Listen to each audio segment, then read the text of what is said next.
3, 2, 1, and action. Assalamualaikum warahmatullahi wabarakatuh. Selamat bertemu kembali pada mata kuliah penataan ruang dan analisis wilayah. Kali ini adalah sesi ketiga dari mata kuliah penataan ruang dan analisis wilayah, dan kita akan membahas tentang melanjutkan definisi tentang ruang, dan kali ini kita akan membahas ruang dalam lingkungan. Nah, ruang sebagai sebuah ekosistem terdiri atas 3 komponen besar. Yang pertama adalah geosfer, kemudian biosfer, dan yang ketiga adalah antroposfer. Apa itu geosfer? Geosfer adalah ruang pembentuk di dalam lingkungan yang terdiri atas ruang udara, kita kenal dengan atmosfer, kemudian hidrosfer, ruang air, dan pedosfer, yaitu ruang daratan. Geosfer ini tidak berdiri sendiri-sendiri antara atmosfer, hidrosfer, dan juga pedosfer, melainkan saling berinteraksi satu dengan yang lainnya. Kondisi di daratan pada pedosfer akan mempengaruhi siklus dari hidrologi, akan mempengaruhi kualitas udara, dan juga akan mempengaruhi iklim dari udara. Begitu pula ruang pada air, hidrosfer. Siklus hidrologi ini dipengaruhi oleh kondisi dari daratannya dan juga mempengaruhi dari daratannya serta mempengaruhi kondisi iklim pada geosfer, pada atmosfer. Dan geosfer ini saling berinteraksi, saling berkegantungan satu dengan lainnya dalam membentuk suatu kehidupan ruang. Nah, pada sisi yang berikutnya ada biosfer. Apa itu biosfer?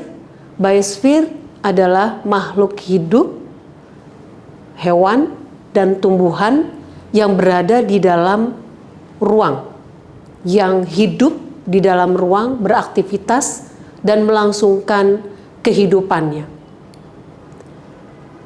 Begitu pula di dalam biosfer ini, sama dengan geosfer, sistemnya berlangsung di dalam satu kesatuan yang utuh, di mana flora dan fauna, hewan dan tumbuhan ini tidak berdiri sendiri-sendiri, tetapi saling berinteraksi satu dengan lainnya, dan itu juga dipengaruhi pada kondisi geosfer yang ada, pada kondisi geosfer di mana hewan atau tanaman ini tumbuh. Karena itu karakteristik dari hewan, karakteristik dari tumbuhan dipengaruhi dan sangat bergantung kepada bagaimana kondisi geosfer yang ada di mana tempat mereka tinggal. Kemampuan untuk survival dari hewan dan tumbuhan juga dipengaruhi oleh kondisi dari geosfernya. Itu sebabnya kita suka mengenal yang disebut sebagai hewan endemik. Artinya hewan ini hanya dapat tinggal, hanya dapat hidup, hanya dapat survive pada geosfer tertentu, pada kondisi geosfer yang tertentu. Dia tidak akan dapat tinggal sembarang pada lingkungan-lingkungan yang berbeda. Nah, kemudian bagian yang terakhir tetapi juga paling penting itu adalah antroposfer. Antroposfer ini meliputi kegiatan dari manusianya. Mengapa manusia dipisahkan dari biosfer padahal manusia juga bagian dari makhluk hidup? Karena manusia memiliki kemampuan untuk intervensi di dalam geosfer, manusia juga punya kemampuan untuk intervensi di dalam biosfer. Manusia punya kemampuan untuk menggunakan, memanfaatkan biosfer dan juga termasuk memanfaatkan kondisi dari geosfer. Nah, dengan kondisi itu manusia melakukan aktivitasnya, membuat struktur dari ruang, mengubah guna lahan yang tadinya pedosfernya berupa hutan, kemudian berubah menjadi perkebunan, menjadi agriculture, menjadi permukiman, dan juga mengubah jaringan yang kemudian dihasilkan oleh kegiatan manusia pada geosfer, sehingga ruang hidrosfer menjadi berubah, ruang pedosfer menjadi berubah.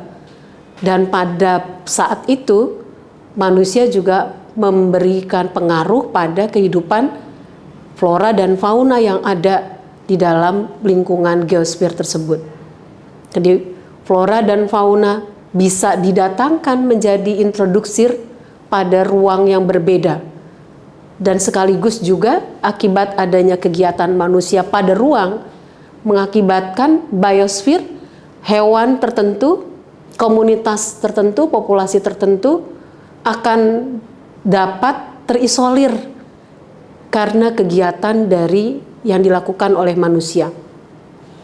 Maka kita melihat bahwa ada hewan, harimau Sumatera misalnya, yang kemudian mengalami kepunahan karena manusia di dalam melakukan kegiatannya mengambil ruang-ruang yang berada pada ruang mereka, pada ruang harimau Sumatera tadi. Dan ruang ini mempengaruhi peradaban manusia. Kalau kita bicara ruang perairan pesisir, maka manusianya, budaya yang tercipta, aktivitas yang tercipta, bahkan perilaku keseharian yang tercipta adalah keseharian dari masyarakat pesisir. Kalau kita bicara ruang yang berbeda, yaitu ruang hutan, maka ruang atau ekosistem hutan ini menyediakan biodiversitas, menyediakan iklim udara yang sejuk, topografi yang berbukit-bukit, tanah yang sangat subur dan sumber mata air. Maka manusia yang berada dan tinggal pada tempat itu juga akan melakukan aktivitas yang sesuai dengan kondisi dari ruangnya.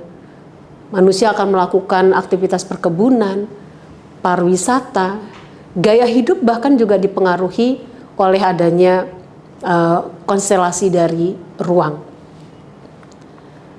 Maka kembali pada definisi dari ruang, pada ruang ilmu lingkungan, yang membutuhkan ruang bukan hanya manusia, yang membutuhkan kelangsungan hidup bukan hanya manusia, tetapi juga hewan, tapi juga tumbuh-tumbuhan.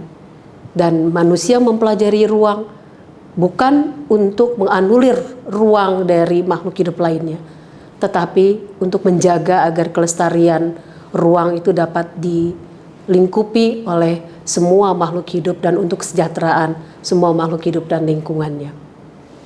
Terima kasih dan sampai ketemu lagi pada seri berikutnya untuk mata kuliah Penataan Ruang dan Analisis Wilayah. Assalamualaikum warahmatullahi wabarakatuh.